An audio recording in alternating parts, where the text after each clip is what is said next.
Saudi Arabia యెమెన్లోని హూతీల మధ్య మళ్ళీ సైనిక ఘర్షణలు మొదలవుతున్నాయి. ఈ సైనిక ఘర్షణలకు తాజాగా కారణాలను విశ్లేషించే ముందు ఏం జరిగింది మీకు ఈ యెమెన్లోని ఉత్తర భాగాన్ని నార్థన్ పార్ట్ హూతీల ఆధీనంలో ఉంది.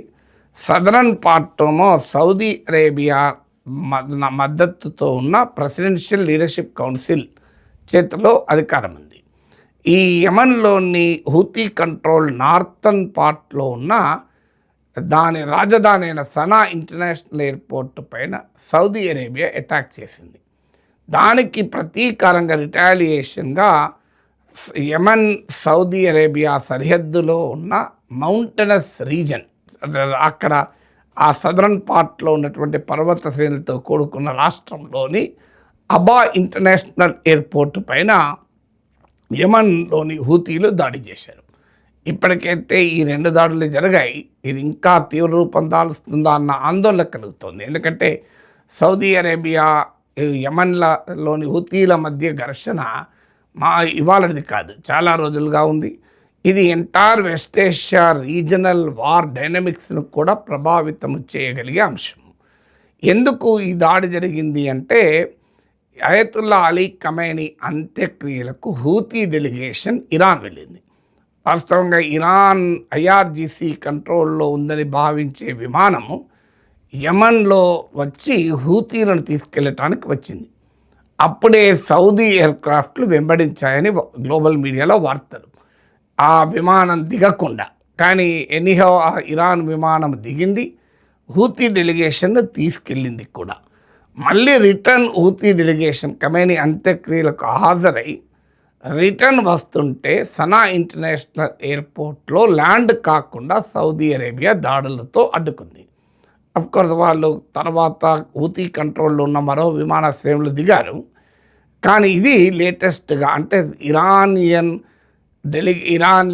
సుప్రీం లీడర్ అంత్యక్రియలకు వెళ్ళి వస్తున్న వారిని అడ్డుకోవటానికి సౌదీ అరేబియా అటాక్ చేసింది అనేది హూతీ వాదన.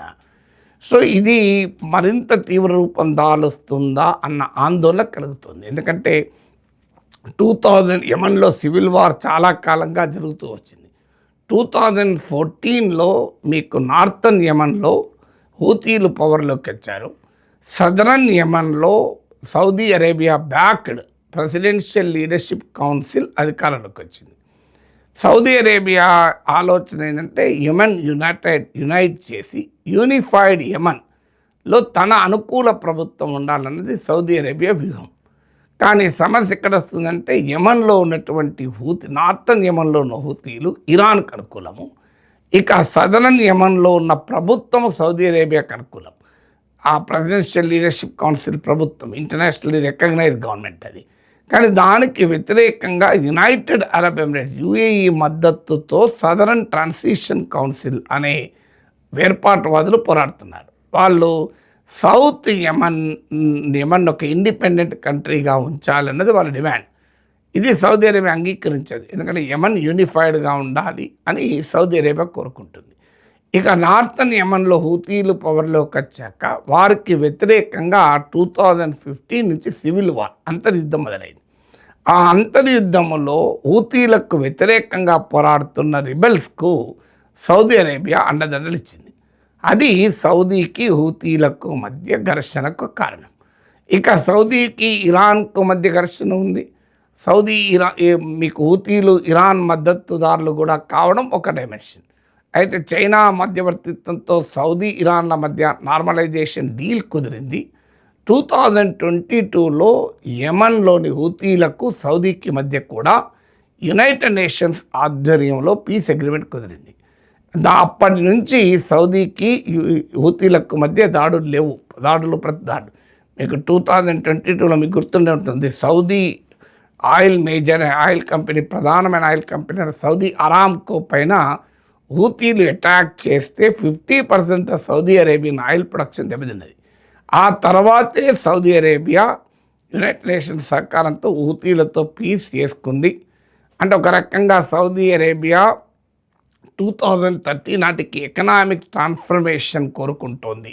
తన ఎకానమీ డైవర్సిఫై చేయాలి, టెక్నాలజీ, టూరిజం, ఇన్వెస్ట్మెంట్లు ఇలా ఆయిల్ ఎకానమీ నుంచి డైవర్సిఫై కావాలని చూస్తోంది కనుక బార్డర్స్లో సెక్యూరిటీ ఉండాలి, స్టెబిలిటీ ఉండాలన్నది సౌదీ అరేబియా నా నాయకుడైన మహమ్మద్ బిన్ సల్మాన్ ఎంబీఎస్ లక్ష్యం. అందుకే ఇరాన్తో డీల్ కుదుర్చుకుంది చైనా మధ్యవర్తిత్వంతో. ఎందుకంటే ఇరాన్ అమెరికా పడదు కనుక అనివార్యంగా చైనా మధ్యవర్తిత్వాన్ని సౌదీ కోరింది. అలాగే సౌదీలకు ఈ హూతీలకు మధ్య కూడా 2022లో పీస్ డీల్ కుదిరింది.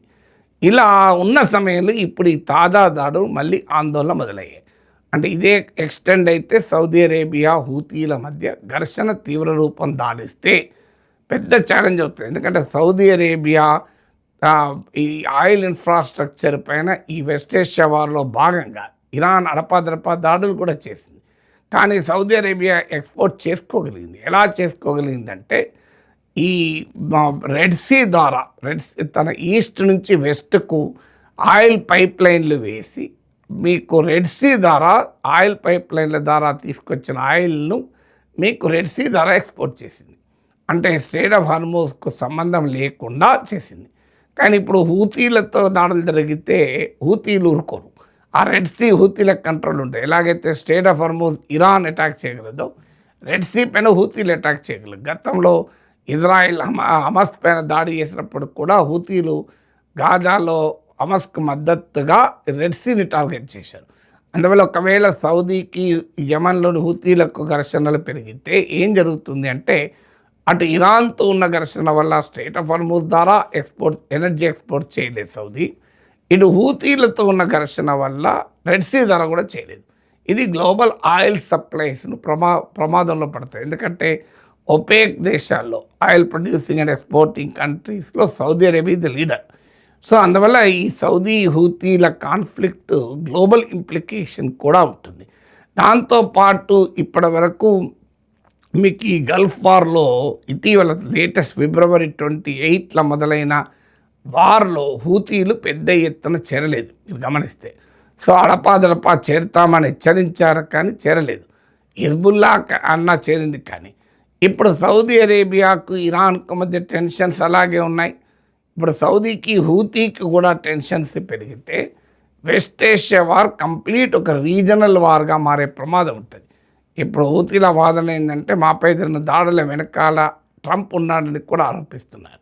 అందువల్ల ఇది సౌదీ హూతీల రిలేషన్సే కాదు, నార్త్ యమన్ సౌత్ యమన్ల మధ్య ఉండే పరిస్థితులను, ఇరాన్ సౌదీ అరేబియాల మధ్య ఉండే పరిస్థితుల్ని ఎంటైర్ వెస్ట్ ఏషియానే ప్రభావితం చేయగలుగుతుంది సౌదీ హూతీ కాన్ఫ్లిక్ట్.